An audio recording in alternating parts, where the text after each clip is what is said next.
Assalamualaikum warahmatullahi wabarakatuh.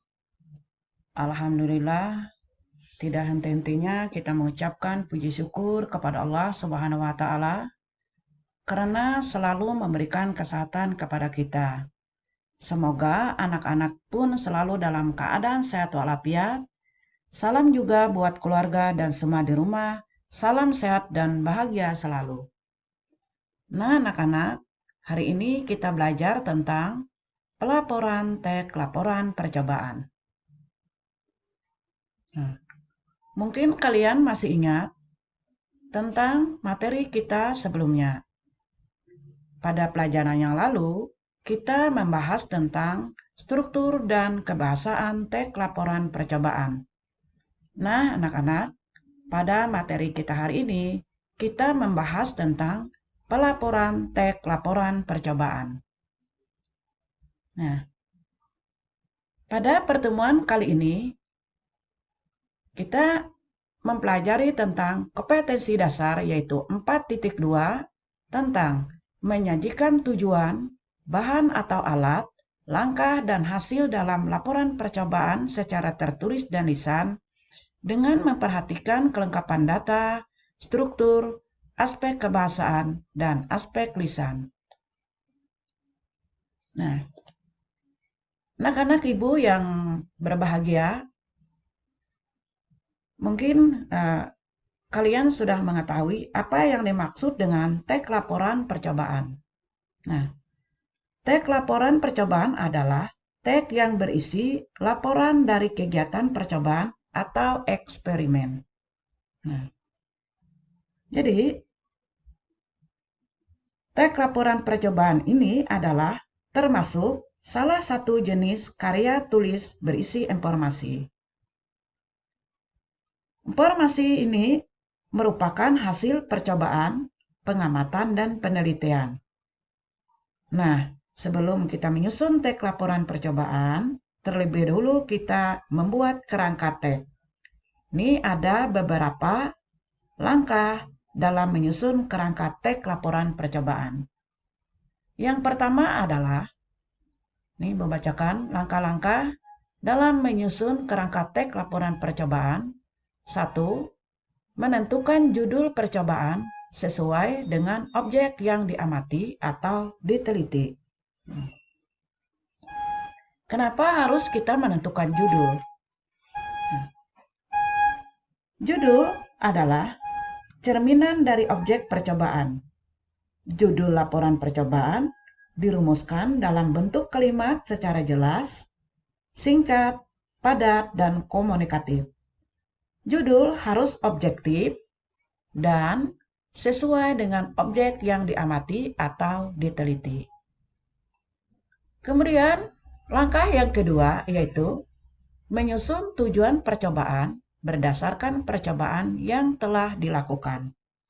Nah, menyusun laporan percobaan biasanya dilakukan untuk memperoleh informasi secara lengkap dan objektif tentang proses dan hasil suatu kegiatan percobaan. Jadi, hasil percobaan ini diharapkan dipahami, dimanfaatkan, atau ditindaklanjuti oleh khalayak umum. Nah, kemudian langkah yang ketiga, menyusun teks laporan percobaan berdasarkan struktur teks laporan percobaan.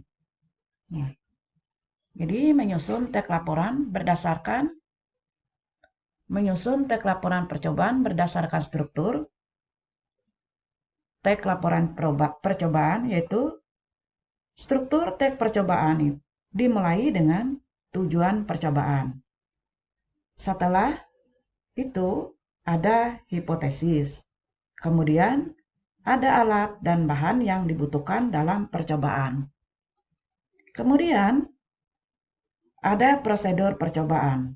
Dan selanjutnya berisi hasil percobaan. Nah, setelah hasil percobaan, lalu hasil percobaan bisa dipaparkan dalam data terakhir, yaitu kesimpulan. Nah, kesimpulan ini mencocokkan hasil percobaan dengan hipotesis. Jika sama, maka hipotesis kita terbukti. Nah, ini adalah menyusun teks laporan percobaan berdasarkan struktur teks laporan percobaan. Kemudian menggunakan bahasa sesuai pedoman umum ejaan bahasa Indonesia dan tata bahasa baku bahasa Indonesia saat menyusun teks laporan percobaan. Kenapa kita harus menggunakan pedoman umum ejaan bahasa Indonesia? Nah, karena teks laporan percobaan ini adalah salah satu jenis karya tulis. Jadi, teks laporan percobaannya harus menggunakan bahasa sesuai dengan pedoman umum ejaan bahasa Indonesia dan tata bahasa baku bahasa Indonesia. Nah, kemudian setelah kita laporan tadi sudah kita susun dan sesuai dengan kaedah kebahasaan yang berlaku, maka kita perlu lagi maka diperlukan penyuntingan. Kenapa kita perlu melakukan penyuntingan? Nah, kita perlu melakukan penyuntingan dalam laporan percobaan agar laporan percobaan kita terhindar dari kesalahan bahasa. Nah, jika kita menemukan kesalahan dalam teks laporan percobaan yang kita susun, menemukan sebuah kesalahan, maka perlu kita perbaiki. Nah, adapun langkah-langkah yang dapat kita lakukan saat menelaah dan memperbaiki teks laporan percobaan adalah sebagai berikut. Nah, lalu apa yang disebut dengan menelaah? Sebelum kita menjelaskan langkah-langkah, menelaah adalah kegiatan mengamati dan mengkaji kesalahan-kesalahan isi, struktur, dan tata bahasa teks. Sedangkan merevisi adalah kegiatan meninjau atau memeriksa kembali untuk memperbaiki teks agar mudah dipahami. Nah, jadi ini tadi arti daripada menelaah dan merevisi.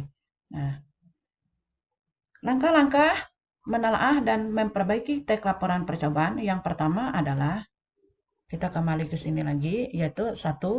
Menandai kata, kalimat, atau makna kata dan kalimat salah.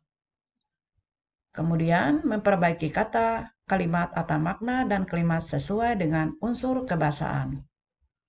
Dan yang ketiga, menulis kembali teks tersebut sehingga menjadi teks laporan percobaan yang baik dan benar. Nah, jadi ini yang harus kita lakukan. Jadi ada 3 langkah-langkah dalam menelaah dan memperbaiki teks laporan percobaan.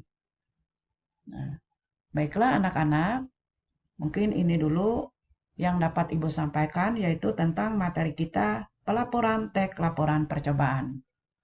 Nah, Ibu, ini ada soal kita. Soal ini ada pada halaman 14 di buku Bahasa Indonesia kalian. Di halaman 14, di situ ada penilaian akhir semester di bagian A, pilihan ganda.